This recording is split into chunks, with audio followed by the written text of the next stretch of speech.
Good evening, everyone in the forum today. Um, Let me just share the screen and see because I would like to present very typical points today. Not used Teams much, so yeah. I'll quickly go to this part of my session where I would be talking about myths and metaphors, foundations of thinking in the AI era for intuitive thinking, very specifically, because that is something which is not discussed much. And I am a faculty who basically teaches critical thinking to the teachers, to the pre-service teachers. So I would be majorly talking about that and how mythology can be used as a pedagogy to bring up these thinking abilities. So beginning with thinking, because unless I mean, we can talk about pedagogy and we can talk about mythology, but only when we talk about thinking initially. So how do we incrementally see the mythology as pedagogy for uniquely processing intuitive thinking? uh, the path has to go from thinking first. So I would say that see, thinking is a process that happens continuously, and I think we all would agree to that, that that is something that we continuously keep on doing. But when I slowly go to critical thinking, that is a process that attempts on analyzing, reasoning, processing, but ultimately using the traits of mind. So if I want to analyze a text, naturally I would reason, right? I would assess, but then with the trait of empathy within me. I cannot reason without empathy. So that is one trait and that is one example. So when I'm talking about thinking, that happens continuously. But when I'm talking about critical thinking, that is something that is one step ahead of thinking, which is analyzing and assessing using certain character traits, or I would say certain values. Okay. And then when I'm talking about reasoning, when I'm talking about analyzing along with the traits, I'm trying to say that that basically builds a character and ultimately a personality. I think in education, we are continuously talking about building a holistic personality or holistic individual.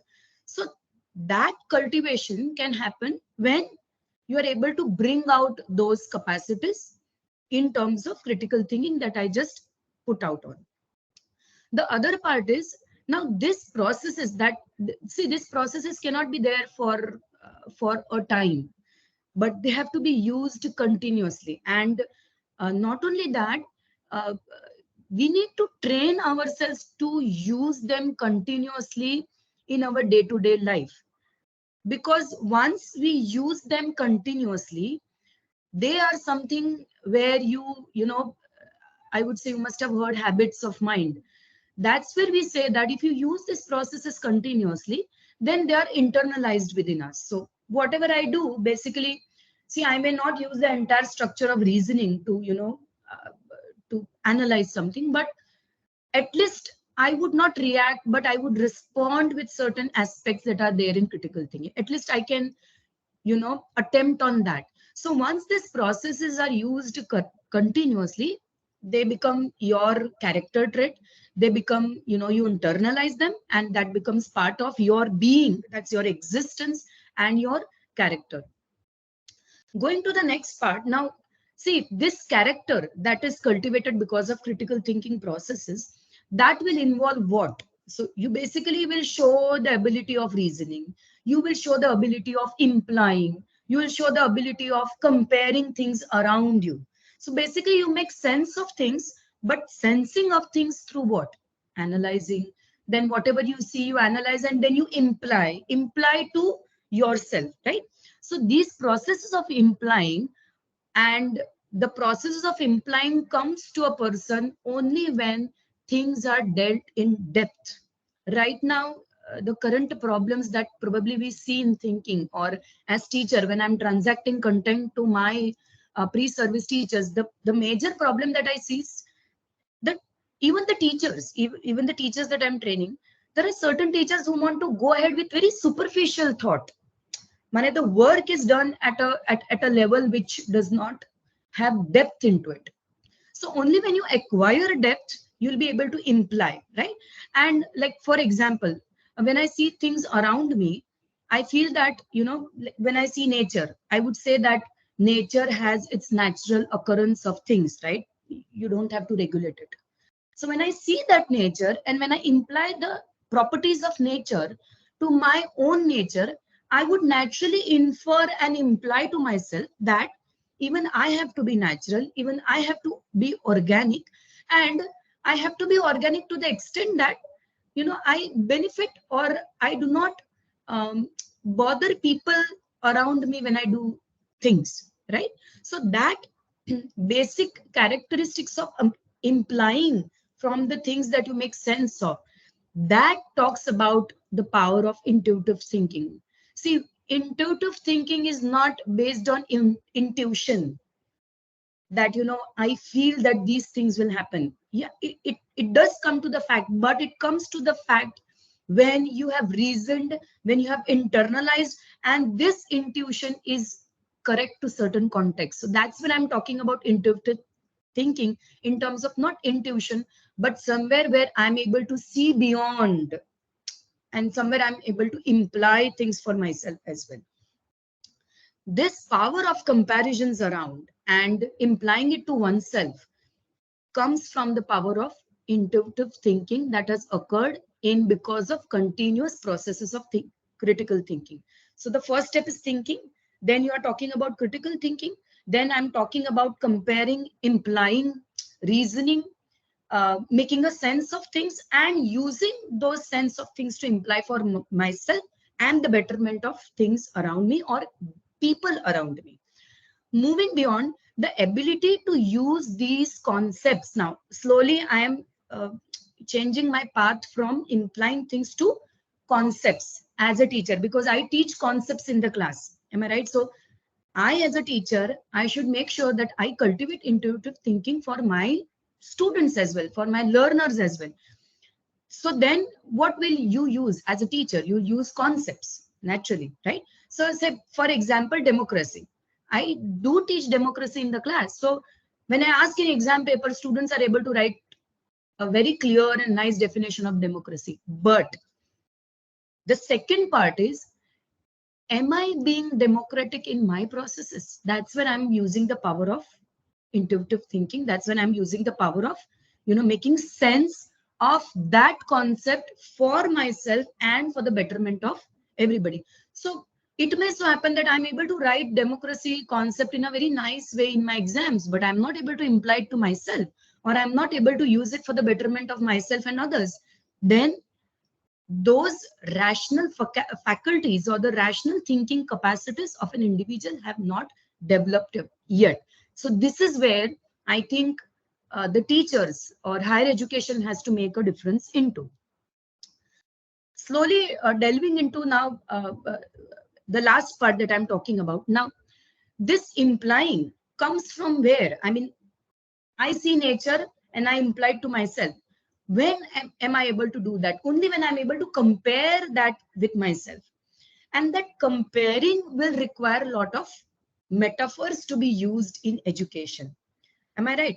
And these metaphors, I would go one step ahead. These metaphors can be borrowed from mythology, right? So mythology in pedagogy, ways to make classroom come live and with myths and legends, a teacher's perspective. That's where, I'll put a little thought and end.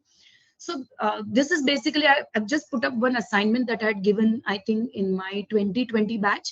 So this is, I think, 3 years back when I had used mythology in my classes for my students.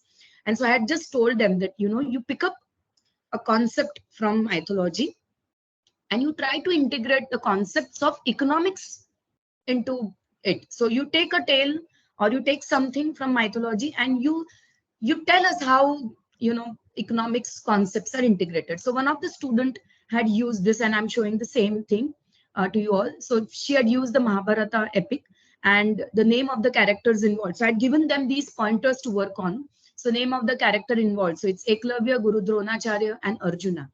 Where is it?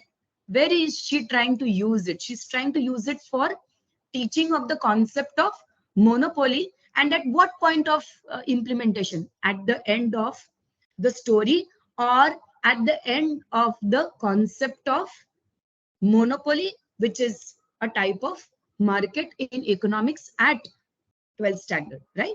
So that's where I would say that, now when I'm talking about now this comparisons, they come contextually, right? I mean, uh, if I use Mahabharata, I will have my own comparisons to be made and to be taught to my students. So if I see over here, how am I taking it up? So for a guru, if I talk about Guru Dronacharya, his pupil, was to be best. His disciple, he wanted him to be one of the best, and he wanted to eliminate competition.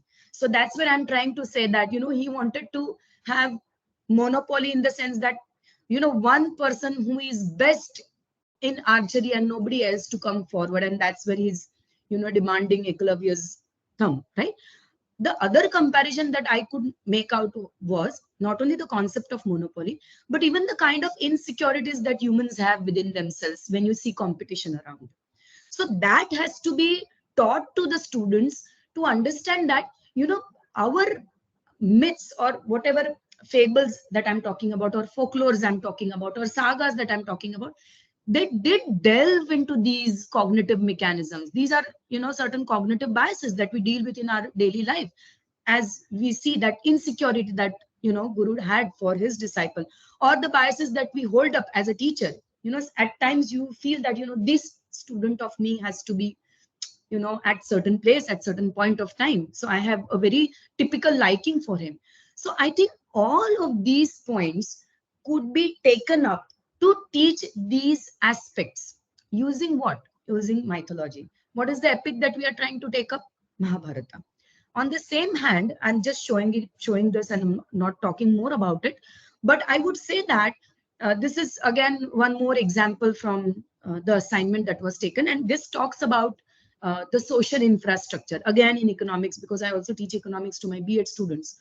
So I would say that what I felt when I took mythology with my student teachers, what I felt was, see, teachers and students, they start reading it, because when I say, you use any of the mythology and you integrate in your teaching. So I start reading, students also start reading.